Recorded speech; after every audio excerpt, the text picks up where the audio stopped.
manusia. Firman Tuhan dan seluruh hukumnya jadi hakim bagi seluruh manusia. Jadi hakim bagi seluruh manusia. Jadi hakim bagi seluruh manusia.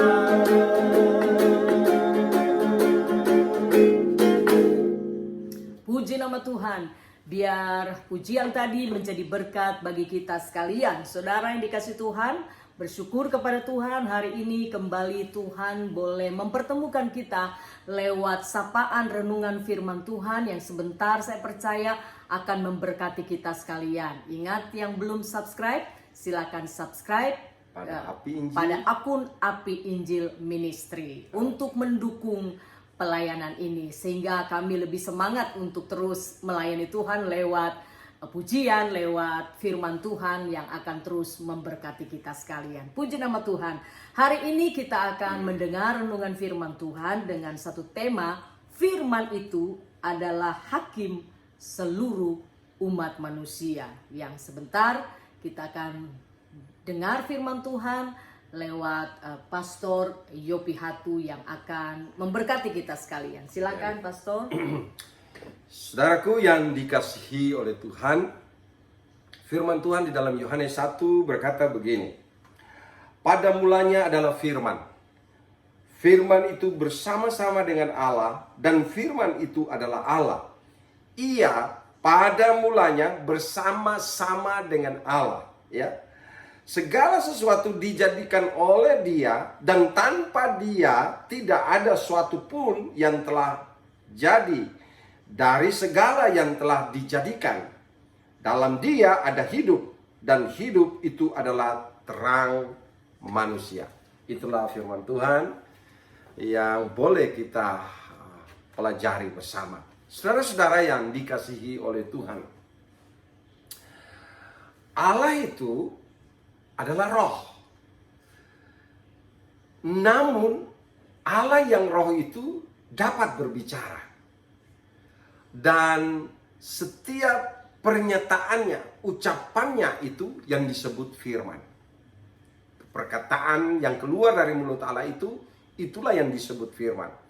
Kalau dia tidak bisa berbicara, tidak bisa menyampaikan sesuatu, berarti dia Allah yang bisu. Tapi dia Allah yang hidup. Karena dia Allah yang hidup, dia bisa berbicara dan dia bisa menyampaikan kerinduannya, keinginannya, kehendaknya, kemauannya, dan kedaulatannya dia bisa sampaikan. Dan Allah yang hidup itu juga punya roh. Ya, kalau dia tidak punya roh, dia Allah yang mati. Makanya disebut Allah yang hidup. Karena Allah yang hidup dia punya roh. Jadi Allah itu punya firman dan dia punya roh. Nah, yang dimaksud pada mulanya adalah firman. Itu firman itu siapa, Pak? Nah, mungkin Bapak bisa lebih jelaskan, lebih terperinci lagi ya. Mungkin orang Kristen sebagian mungkin tahu ya. Tapi mungkin ada juga sebagian yang masih bertanya-tanya apa yang dimaksud dalam ayat ini. Pada mulanya adalah firman. Nah, firman itu siapa, Pak? Nah, ini pertanyaan yang sangat bagus. Pada mulanya ada firman, ya. Sudah saya jelaskan tadi di awal bahwa Allah itu bisa berbicara dan kalau dia tidak bisa berbicara dia Allah yang bisu, ya. Nah, firman-Nya itu adalah Allah itu sendiri. Jadi itu perkataan yang keluar dari mulut Allah. Nah, dia itu adalah Allah itu sendiri. Nah, di dalam kehadirannya dalam alam semesta ini, karena dia itu Allah yang roh, untuk menjangkau manusia, Allah yang roh untuk menjangkau manusia, dia harus ya dengan keinginannya dan kehendaknya dan karena kasihnya, dia harus mengambil rupa manusia. Kenapa? Karena kalau dia Allah yang roh, sulit sekali. Iblis juga roh, semua jin-jin juga roh, malaikat juga roh. Sulit untuk membedakan mana Allah yang roh itu. Sehingga dia harus menjadi manusia dan dia bisa menyatakan kemuliaannya dan kehadirannya di dalam kehidupan manusia. Dan dia itu adalah Yesus Kristus itu sendiri. Ingat, bukan Allah kawin dengan manusia, tapi manusia yang dari Allah itu sendiri yang ditaruh di dalam rahimnya Maria. Jadi Allah yang roh itu menjadi manusia dan ditaruh di dalam rahimnya Maria.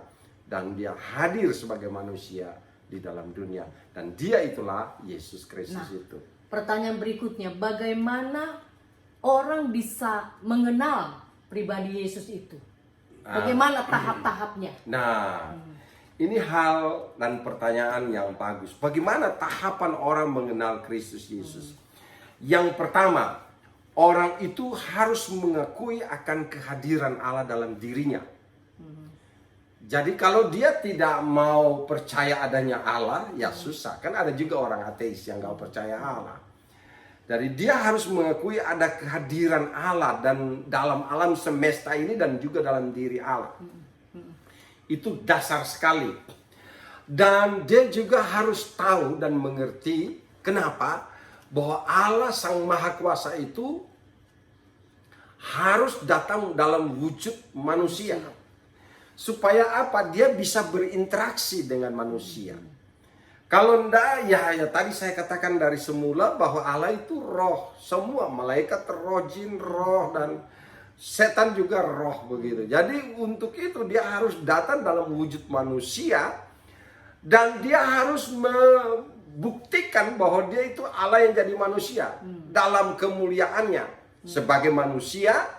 Tapi dia mampu mempertunjukkan, membuktikan bahwa dalam kemuliaannya sebagai manusia Allah, dia bisa melakukan hal-hal yang spektakuler yang tidak mungkin dilakukan oleh manusia. Masalahnya kan Pak yang jadi pertanyaan ya, banyak orang ya. Karena dari pengalaman-pengalaman murid-murid Yesus pada waktu itu yang terus bersama dengan Yesus, jalan bersama dengan Yesus, lihat Yesus buat mujizat ketika dia memberi makan 5.000 orang. Dan mereka menyaksikan mujizat, mereka melihat Yesus membangkitkan orang mati, membuat orang lumpuh berjalan, bahkan orang buta melihat. Tapi pada kenyataannya ketika Yesus mati dan dikatakan Yesus bangkit, padahal kematian dan kebangkitannya sudah dinubuatkan. Harusnya kan murid-muridnya percaya. Dan itu terbukti.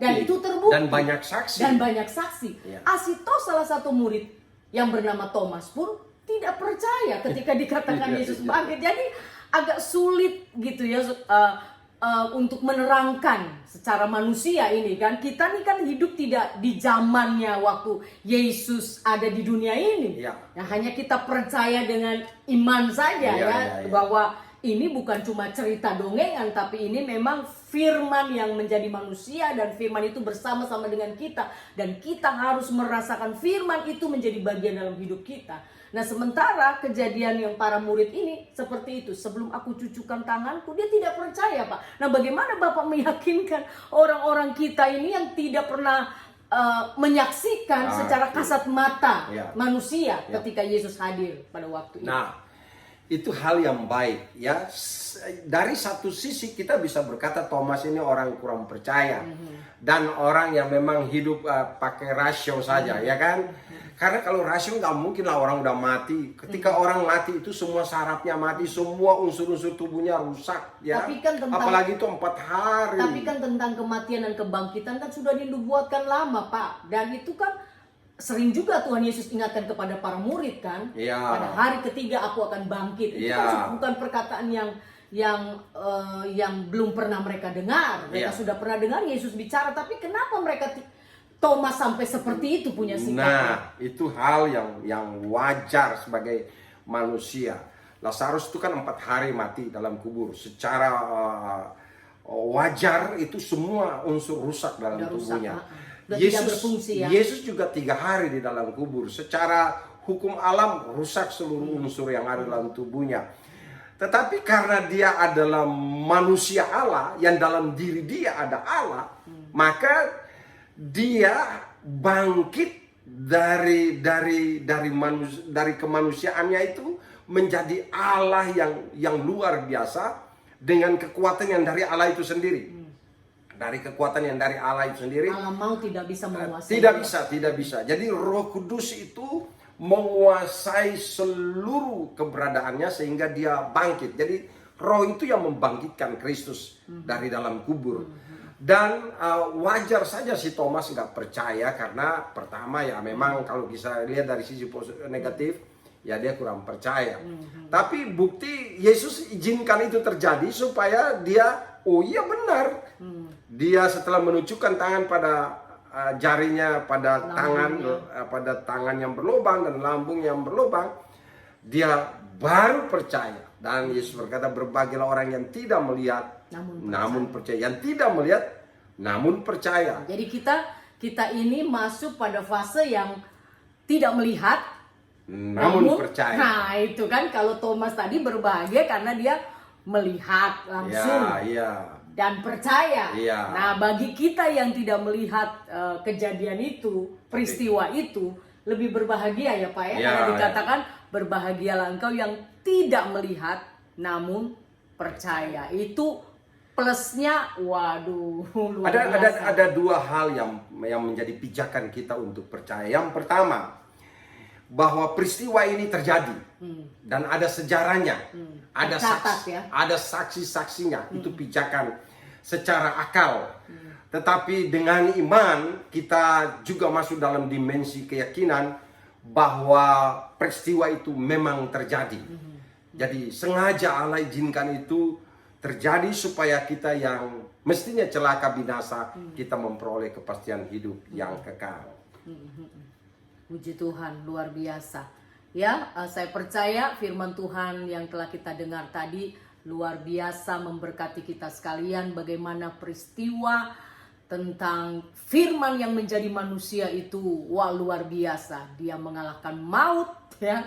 Sehingga saudara, dialah yang menjadi hakim kita di akhir zaman nanti. Iya, jadi Allah itu roh, tapi Allah itu juga firman, ya kan? Telah menjadi manusia, dan firman itu yang mengatur alam semesta ini. Firman itu sempurna, dia juga yang akan menjadi hakim di akhir kiamat.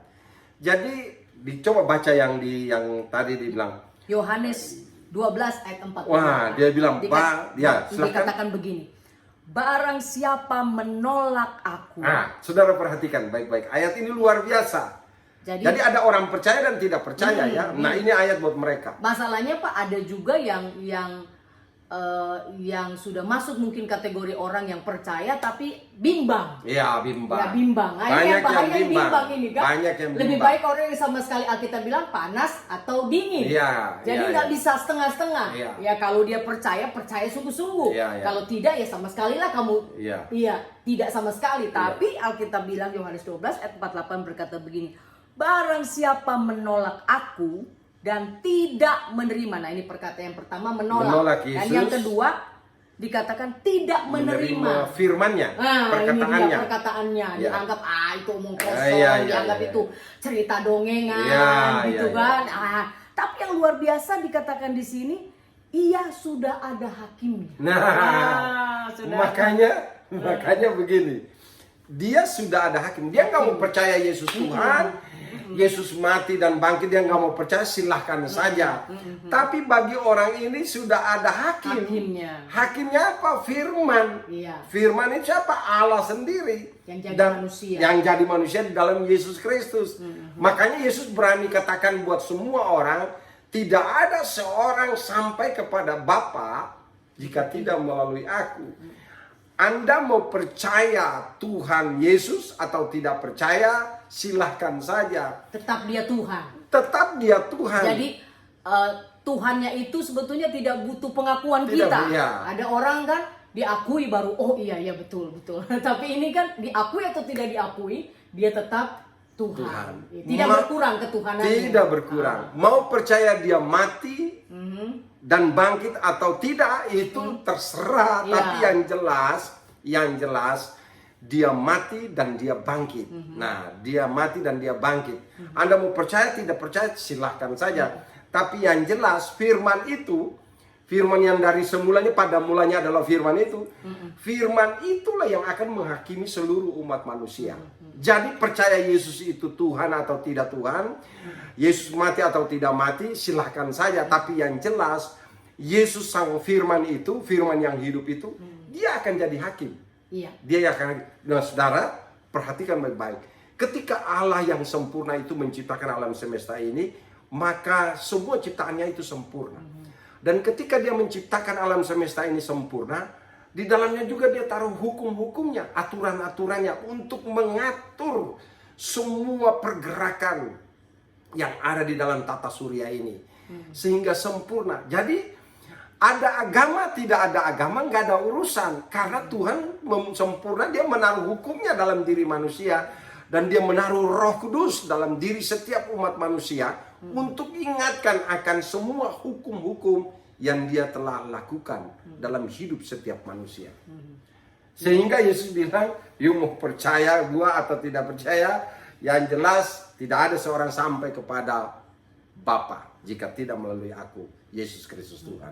Masalahnya ketika masuk di sorga akan berhadapan dengan sang hakim, sang firman itu. Nah, hakim itulah yang akan memutuskan apakah saudara dan saya layak nggak masuk ke rumahnya atau tidak. Ya, otoritasnya dia. Dan dia yang punya rumah itu. Dia yang punya rumah itu. Tapi ada jaminan yang luar biasa. Dia berkata, akulah jalan. Nah, kebenaran dan hidup. Ada banyak orang berkata jalan, tapi di situ tidak ada kebenaran, apalagi ada kehidupan. Tapi yang Yesus janjikan, dia katakan, akulah jalan, kebenaran, dan hidup. Nah, hari-hari ini, saudara, orang sedang berbicara tentang akhir zaman.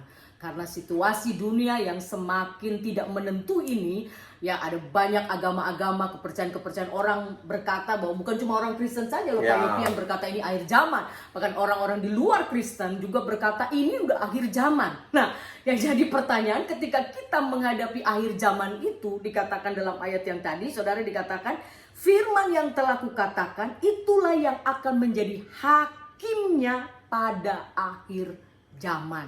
Wah, dia yang menjadi hakim pada akhir zaman. Kita sedang masuk pada akhir zaman, saudara. Jadi siap-siap sedia karena Tuhan berkata, aku datang seperti pencuri. Ya. Nah, Ibu Talita perhatikan ya, di pengadilan dunia ini, itu kalau seseorang didakwa di pengadilan, itu kan yang mendakwa dia, memang kita lihat di situ ada panitra, ada jaksa penuntut, ada hakim, ketua dan hakim anggota, ada pengacara.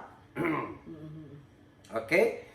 Tapi yang menghukum orang itu bukan orang-orang ini, bukan para penegak hukum ini, tapi yang menghukum sang terdakwa itu adalah hukum itu sendiri. Jadi pasal apa yang dilanggarnya, pasal itulah yang menghukum dia. Sama. Jadi orang itu mau percaya Yesus atau tidak percaya Yesus, silakan saja. Tapi yang jadi hakim itu, ya hukum itu. Siapa hukum itu? Ya Yesus itu. Dia yang mengatur semua alam semesta ini. Sehingga tidak ada yang lolos untuk pergi ke rumah Bapa di sorga. Harus melalui Yesus Kristus Tuhan. Ya. Yang saya katakan tadi ada banyak mungkin pernyataan-pernyataan atau pertanyaan-pertanyaan mengenai kealahannya Yesus. Ya kan? Jangankan kita yang hidup di era yang sekarang yang seperti yang saya katakan tadi, tapi orang di waktu zaman Yesus sedang bersama dengan para murid pun mereka bertanya kan, mereka berkata dalam Matius 16 dikatakan setelah Yesus tiba di daerah Kaisarea Filipi, ia bertanya kepada murid-muridnya, kata orang siapakah anak manusia itu? Ditanya, pertanyaan siapakah anak manusia itu? Kan karena sekarang banyak kali kan orang bertanya, siapa sih anak manusia itu? Siapa sebenarnya dia? Jawab mereka, ada yang mengatakan Yohanes Pembaptis. Karena Yohanes Pembaptis pada waktu itu kan, waduh, nabi, luar penyambung lidah Allah yang hebat, diagung-agungkan. Jadi ada yang berkata kamu Yohanes Pembaptis, ada juga yang mengatakan Elia. Elia juga tokoh besar terangkat ke sorga ya. Dan ada pula yang mengatakan Yeremia, salah seorang dari para nabi besar gitu kan. Jadi disetarakanlah anak Ya. manusia ini dengan Ya. nama-nama yang sudah saya sebutkan tadi. Tapi Yesus bertanya kepada mereka, tetapi apa katamu, siapakah aku ini? Lalu kata Yesus dikatakan, maka jawab Simon Petrus, engkau adalah Mesias, anak Allah yang hidup. Wah, jadi terjawablah Ya. pertanyaan-pertanyaan orang-orang Orang, dulu sampai orang sekarang, ya. ya sampai zaman akhir, Ya, nanti. berakhirnya dunia Ya, ini, ya. pertanyaan-pertanyaan ini akan terus dikumandangkan, Ya, men. dikumandangkan. Jadi Yesus berkata, berbahagialah engkau Simon bin Yunus, sebab bukan manusia yang menyatakan itu kepadamu. Jadi ketika saudara mengaku Yesus Kristus Tuhan, itu bukan pernyataan mulut manusiamu, tapi dikatakan Roh di situ, Kudus. melainkan Bapa kita di sorga yang menyatakan bahwa ini adalah Mesias, anak Allah yang hidup. Amin. Kira-kira seperti itu ya Pak Yopi ya. Ya. Luar biasa pembelajaran yang telah kita dengar hari ini, bagaimana Yesus menjadi hakim di akhir zaman. Ya. Jadi Nggak ada yang lolos. nggak ada yang lolos. Jadi ingat saudara, setelah kita mati nanti bukan berakhir sampai di sini, tidak saudara. Ada pertanggungjawaban nanti kita menghadap sang hakim itu. Nah, ketika kita nanti menghadap sang hakim itu, mungkin iblis akan menuduh kita. Ya kan, ini orang berdosa, ini orang nggak layak. Tapi Yesus bilang, aku yang telah menjadi hakimnya, aku yang telah menebus dia, dan dia mengaku aku adalah Mesias. Makanya dia berhak untuk masuk dalam rumah Bapakku. Wah, luar biasa. Jadi jangan sampai saudara salah pilih untuk tinggal akhir hidup saudara nanti. Ya, karena memang masing-masing di tanggung sana, jawab sendiri. Di sana nggak ada akhir hidup ya. Hanya kekal. kekekalan dalam kehidupan dan kekekalan dalam kemuliaan. Tapi di neraka juga kekal juga kan? Kekal di dalam kebinasaan, nggak mati-mati. Jadi itulah tempat-tempatnya iblis yang tidak mau mengaku Yesus Tuhan. Jadi bagi saudara, jangan keraskan hatimu ketika engkau dengar ini. Ini bukan kebetulan, tetapi Tuhan punya maksud rencana yang indah. Karena ingat, firman Tuhan berkata, bukan kamu yang memilih, tapi aku yang memilih kamu. Jadi ketika Tuhan memilih saudara dan saya, jangan keraskan hatimu. Dan ketika Roh Kudus sedang menjamah engkau untuk mengingatkan bahwa Yesus bukanlah manusia biasa, tapi dia adalah manusia Allah. Dia datang dari sorga. Datang ke bumi untuk membawa kita kembali ke sorga. Jadi kalau orang dari sorga yang bilang ke sorga, nggak mungkin kesasar. Amin. Tapi kalau orang yang nggak jelas, orang ini aja jangankan sorga, nggak diceritakan tuh nabi-nabi yang mana yang lain-lain belum diceritakan gitu ya, belum jelas gitu. Tapi Yesus bilang, aku sudah bersama-sama dengan Bapakku gitu kan, menyediakan tempat bagimu, jangan gelisah, di sana banyak tempat tinggal. Waduh. Kalau bilang namanya banyak Pak, waduh kuotanya banyak banget. Jadi nggak akan kekurangan. Baik Bapak Ibu Saudara, biar renungan firman Tuhan yang telah kita dengar bersama menjadi berkat, kekuatan bagi kita. Jika saudara merasa saudara diberkati, dan saya percaya pasti kita diberkati ya, karena Roh Kudus yang akan membakar semangat kita untuk membawa jiwa untuk kemuliaan nama Tuhan. Mari bawa jiwa, semangat, biar kobarkan api Injil terus menyala sampai Tuhan Yesus datang kali yang kedua, kembali menjadi hakim yang adil untuk membawa kita ke rumah Bapa. Tuhan Yesus memberkati kita. Shalom.